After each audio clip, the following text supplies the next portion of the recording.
লব্বাইক আল্লাহুম্মা লব্বাইক লব্বাইক লা শারীকা লাক লব্বাইক ইন্নাল হামদা ওয়ান নি'মাতা লাকা ওয়াল মুলক লা শারীকা লাক। আমি এটা আপনাদেরকে পড়ে শোনাইতেছি এই কারণে, গতবার আমরা যখন গেছি আমাদের তলবিও বড় আজীব। লব্বাইক আল্লাহুম্মা লব্বাইক লব্বাইক লা শারীকা লাক ইন্নাল হামদা ওয়ান নি'মাতা লাকা ওয়াল মুলক লা। এটা কি পড়তেছেন ভাই? আমাদের যারা মুআল্লিম হুজুরাত গঞ্জান তারাও যেন কোন দূরাদূরিতে থাকেন, আমার ভাই গুনতে হবে না। এই আন্দাজে পড়ে আপনি টেস্টটা বুঝার চেষ্টা করেন। লব্বাইক আল্লাহুম্মা লব্বাইক লব্বাইক লা শারীকা লাক, কেমন লাগে? কোনো টেস্ট আছে? কিন্তু আপনি যখন এই আন্দাজে পড়বেন লব্বাইক আল্লাহুম্মা লব্বাইক লব্বাইক লা শারীকা লাক লব্বাইক ইন্নাল হামদা ওয়ান নি'মাতা লাকা ওয়াল মুলক লা শারীকা লাক লব্বাইক আল্লাহুম্মা লব্বাইক লব্বাইক লা শারীকা লাক লব্বাইক ইন্নাল হামদা ওয়ান নি'মাতা লাকা ওয়াল মুলক লা শারীকা লাক। আপনার হজের কাজ শুরু হবে 8 তারিখ। 8 তারিখকে বলা হয় ইয়ৌমে তারবিয়া। ইয়ৌমে তারবিয়া। তাই 8 তারিখ কি করবেন? ওই দিন হজের কার্যক্রম শুরু হয়ে যাবে। আমরা ফিকহের কিতাবের মধ্যে যা পড়েছি সেটা কিন্তু ওখানে এখন আর সেরকম নাই, যেহেতু আপনারা গ্রুপ নিয়ে হজে যান। আপনারা গ্রুপ নিয়ে হজে যান, তাইলে আপনার গ্রুপের লোক আপনাকে ওই দিন থেকে আপনার হজের কর্মসূচি শুরু হয়ে যাবে।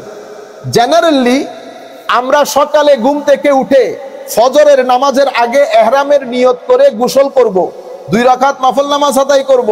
নফল নামাজের মধ্যে আপনারা সূরা কাফিরুন, সূরা ইখলাস পড়তে পারেন, অথবা 3 বার সূরা ইখলাস পড়তে পারেন। এর পরবর্তীতে আপনি হজের নিয়ত করবেন।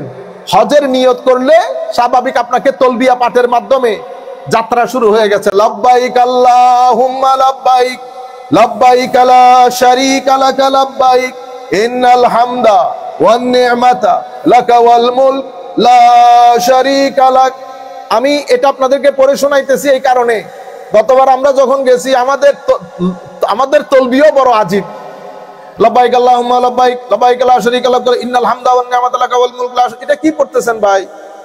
আমাদের যারা মুআল্লিম হুজুরাত গঞ্জান তারাও যেন কোন দূরাদূরিতে থাকেন, আমার ভাই গুনতে হবে না। এই আন্দাজে পড়ে আপনি টেস্টটা বুঝার চেষ্টা করেন। লব্বাইক আল্লাহুম্মা লব্বাইক লব্বাইক লা শারীকা লাক, কেমন লাগে? কোনো টেস্ট আছে? কিন্তু আপনি যখন এই আন্দাজে পড়বেন লব্বাইক আল্লাহুম্মা লব্বাইক লব্বাইক লা শারীকা লাক লব্বাইক ইন্নাল হামদা ওয়ান নি'মাতা লাকা ওয়াল মুলক লা শারীকা লাক লব্বাইক আল্লাহুম্মা লব্বাইক লব্বাইক লা শারীকা লাক লব্বাইক ইন্নাল হামদা ওয়ান নি'মাতা লাকা ওয়াল মুলক লা শারীকা লাক। দেখছেন, আপনার মাহল চেঞ্জ হয়ে যাবে। এটা আমরা মনে করি কি এটা করে কি হয়, আপনি পড়ে দেখেন। এটা বাদে আপনার হজ আপনার মনে হবে অপরিপূর্ণ, কিন্তু যেই দিন আপনি ইহরাম পরে লব্বাইকের ডাক দেবেন সেই দিন বুঝতে পারবেন আল্লাহর মেহমান কাকে বলে। সেই দিন বুঝতে পারবেন আল্লাহর মেহমান কাকে বলে। তখন আপনি সবকিছুকে নিজের চোখে দেখতে পাবেন। মনে হবে আপনাকে কেউ উপর থেকে বলছে ওয়েলকাম বেটা, ওয়েলকাম। বুঝতে পেরেছেন? সুতরাং সবাইকে বলতেছি লব্বাইক আল্লাহুম্মা লব্বাইক লব্বাইক লা শারীকা, এরকম না। বাসের মধ্যে আমরা উঠেছিলাম, আমাদের মাশাআল্লাহ লব্বাইক দেখে আমি বেহুশ হয়ে যাওয়ার যোগে। এটা কি ধরনের লব্বাইক? পরে বলতেছি আমি পড়ি, আপনারা আমার সাথে পড়েন। তখন বলতেছি হুজুর এটা না মজা বেশি, এটা না মজা বেশি। যাই হোক, তাইলে ইয়ৌমে তারবিয়া এটা হচ্ছে আমরা ফিকহের কিতাবে যা পড়েছি, কিন্তু আপনারা এইভাবে করবেন না। 8 তারিখ আপনারা যেই গ্রুপের সাথে হজে গেছেন ওনারা আপনাদেরকে বলে দেবে যে আমরা এশার নামাজের পরে আমরা কোথায় চলে যাব? 8 তারিখ আমরা মিনাতে চলে যাব। সুতরাং আপনারা আগে হেরেম শরীফের মধ্যে গিয়ে তাওয়াফে কুদুম, কারণ আপনি সেই দিন আপনি যে এসেছেন আপনি আল্লাহর ঘরের তাওয়াফ করতে হবে। আল্লাহর ঘরের তাওয়াফ করতে হবে। তাওয়াফ করে আপনি রেডি হয়ে থাকবেন, তাওয়াফ করে নিয়ত করে রেডি হয়ে থাকবেন। আপনার মুআল্লিম আপনাকে বলবে, কনফিউজড হতে হবে না। আমি দেখেছি আপনারা ভয় পেয়ে যান, হুজুর কি করব, কি মানে আর কিতাব কতগুলার মধ্যে 150 পৃষ্ঠা দোয়া লিখতে মানুষ এমনিতে পাগল হয়ে যাবে, এত দোয়া। আপনারা পাগল হয়েন না, সিম্পল দরুদ শরীফ পড়েন, আস্তাগফিরুল্লাহ পড়েন, এরপরে আল্লাহু আকবার লা ইলাহা ইল্লাল্লাহু আল্লাহু আকবার ওয়ালিল্লাহিল হামদ, সুবহানাল্লাহ ওয়ালহামদুলিল্লাহ ওয়ালা ইলাহা ইল্লাল্লাহু আল্লাহু আকবার ওয়ালা হাওলা ওয়ালা কুওয়াতা ইল্লা বিল্লাহিল আলিয়্যিল আযীম সুবহানাল্লাহি ওয়া বিহামদিহি সুবহানাল্লাহিল আযীম ওয়া বিহামদিহি আস্তাগফিরুল্লাহ ওয়া উফাউযিদু আমরি ইলাল্লাহ ইন্নাল্লাহা বাসীরুম বিল ইবাদ। দরুদ শরীফ পড়বেন, কোরআন শরীফ পড়বেন, অতিমাত্রায় দোয়ার মধ্যে যাইতে হবে না, ফিলিংস রাখবেন সাথে সাথে আল্লাহ আপনাকে তৌফিক দিয়েছে, আল্লাহ আপনাকে তৌফিক দিয়েছে, এতটুকু। এইভাবে আপনি আপনার যারা টিম তারা আপনাদেরকে কোথায় নিয়ে যাবে? মিনার মধ্যে নিয়ে যাবে। তাইলে আপনি সেই দিন তাওয়াফে কুদুম, ওয়েলকামিং তাওয়াফ যেটাকে বলে, ওয়েলকামিং তাওয়াফ করার পরে আপনাদের মুআল্লিম আপনাদেরকে বলবে ইন্তজার করার জন্য, এবং কয়টায় গাড়ি আসবে সেটাও বলবে। আপনারা ছোট্ট ব্যাগের মধ্যে মিনায় যে কিছু দরকার হবে ব্যাগ ভারী করবেন না, যা কিছু দরকার হবে ওইটা নিয়ে যুদ্ধের মধ্যে নেমে পড়বেন। বাস আপনাদেরকে মিনায় নিয়ে যাবে। মিনায় গিয়ে আপনারা কোথায় উঠবেন? তাঁবুতে। তাঁবুতে আপনারা এটা মাথায় রাখিয়েন না যে বড় বেড, না, এটা ছোট্ট করে একটা বেড হবে। এটুকুলো কোনো কিছুই মাথায় রাখিয়েন না, আল্লাহ রাব্বুল আলামিন ব্যবস্থা করবেন, খুব চমৎকার করে আপনার হজ আদায় হয়ে যাবে, আপনি কল্পনাও করতে পারবেন। তাইলে আপনি যেতে যেতে ওখানে পৌঁছতে পৌঁছতে 12টাও বাজতে পারে, 1টাও বাজতে পারে। নামাজ দোয়া পড়ে আপনি অপেক্ষা করবেন তারপরের দিন 9 তারিখ, এটা হচ্ছে হজের জান, ইয়মে আরাফা। তো সেই দিন ফজরের নামাজের পরে আপনারা আর মিনা থেকে বের হবেন, তাঁবু থেকে বের হবেন, কিন্তু আপনাদের মুআল্লিম আপনাদেরকে বলে দেবে কয়টায় গাড়ি আসবে। এখানে আপনার একটু লেট হওয়ার সম্ভাবনা আছে, আপনারা মুআল্লিমের কথার উপর ভিত্তি করে তৈরি থাকবেন। তৈরি থেকে বাস আসলে ওখান থেকে আপনারা আরাফার ময়দানে যাবেন।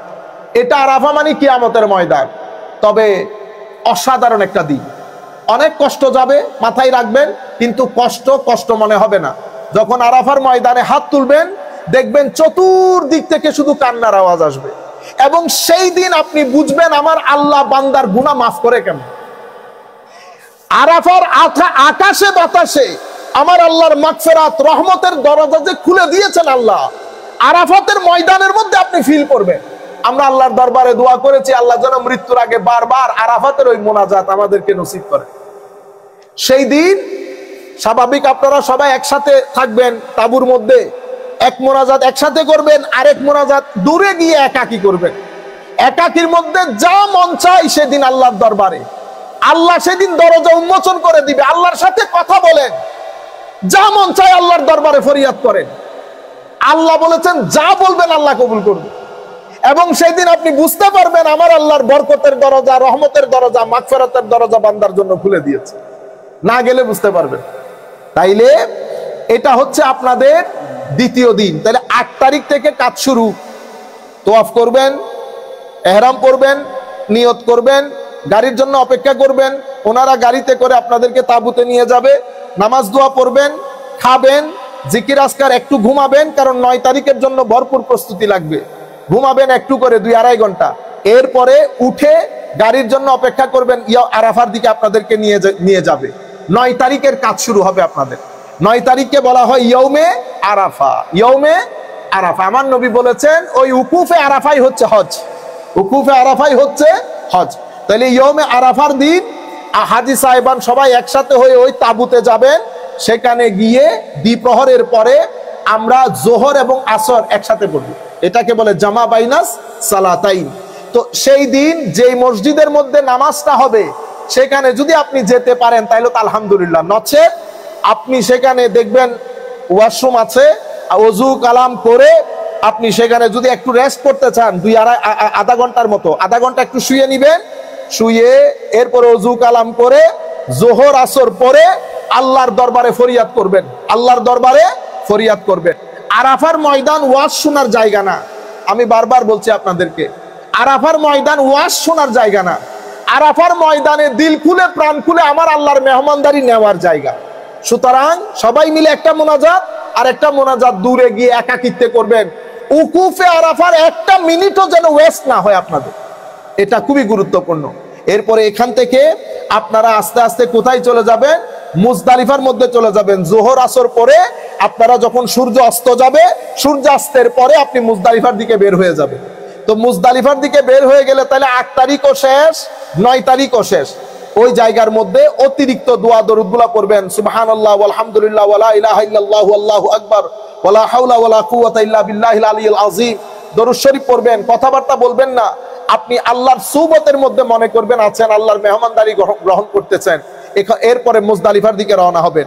মুজদালিফা অভিমুখে রওনা যখন দেবেন, তালবিয়া, ইস্তেগফার, দরুদ সবকিছু পড়বেন। তাইলে আপনার 8 তারিখ শেষ, 9 তারিখ শেষ, 9 তারিখ শেষ। আপনি যখন মুজদালিফায় পৌঁছেছেন 10টা 11টা বেজে যাইতে পারে, 10টা 11টা 12টাও বাজতে পারে। তো আপনি মুজদালিফায় পৌঁছার পরে ওনারা আপনাদেরকে বলবেন সেই কথাগুলো। মুজদালিফার যে কোনো একটা জায়গা, ময়দান আপনাদের যেখানে অ্যাভেলেবল হয়, ওখানে আপনারা চাটাই বিছিয়ে সেখান থেকে আগে পাথর গ্রহণ, ওখানে পাথর পড়া আছে, আপনি পাথর নিয়ে নেবেন ওই যে শয়তানকে মারার জন্য। তাইলে ওখানে আমরা মাগরিব এবং এশা একসাথে বলবো ইমামের পেছনে।